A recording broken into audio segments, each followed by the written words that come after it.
একটা গল্প বলি শোনেন।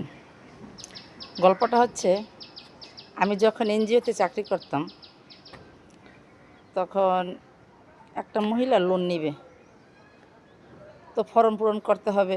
মহিলাটাকে জিজ্ঞেস করলাম, আপা আপনি কী কাজ করেন? আর মহিলাটা কিছু বলে না, খালি কেমন জানি মানে মুখ মুচড়ায়।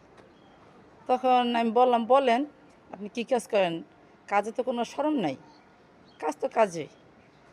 তখন মহিলাটির মা বলল, আপা ভিক্ষা করে,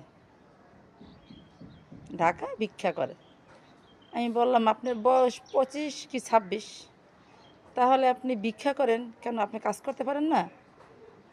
আপনি গার্মেন্টসে কাজ করলেই তো আপনি অনেক টাকা বেতন পান, আপনি ভিক্ষা করেন কীভাবে? আপনি শরম করে না?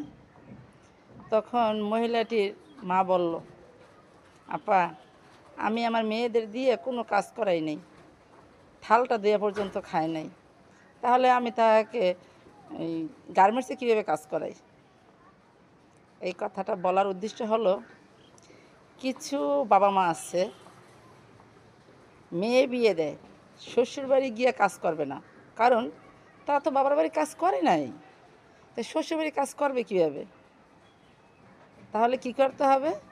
ওই মেয়ে জামাইকে ছেলের শ্বশুরবাড়ি থাকতে হবে, মা কাজ করবে আর মেয়ে বসে বসে খাবে আর মোবাইল টিপবে। কি সুন্দর আইডিয়া, তাই না?